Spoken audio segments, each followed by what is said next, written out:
the whole Cooper DeJean crowd, right? They need to understand that. Because when you are playing in the SEC, look at the quarterbacks that are in the SEC. It's a different football game than what you see up here in the Big Ten. It just is.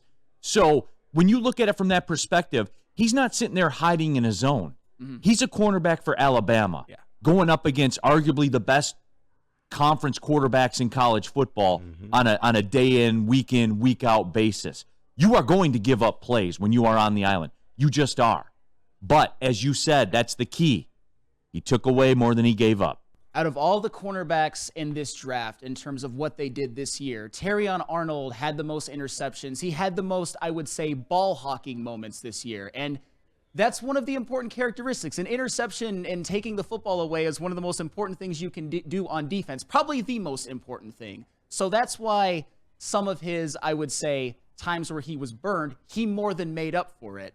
And another thing about Terrion Arnold, and I just want to get this out there really, really quickly, because everybody knows I'm a big PFF guy, and I've also watched a lot of Alabama games.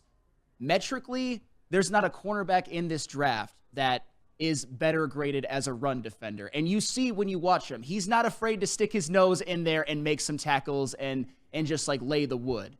And here's the thing about the Lions defense, and I know I'm being a little long-winded, but even last year, even with some guys who struggled at other aspects, you had many players who were abnormally high graded as run defenders versus what else they did. They were one of, if not the best rush defense in the National Football League. Like, that's a thing. Yes, Jack Campbell was, Derek Barnes was, Brian Branch was, Kirby Joseph, Kendall Vildor, John Kaminsky, Josh Pascal, Aleem McNeil. These are all guys that were higher graded as run defenders than anything else that they did.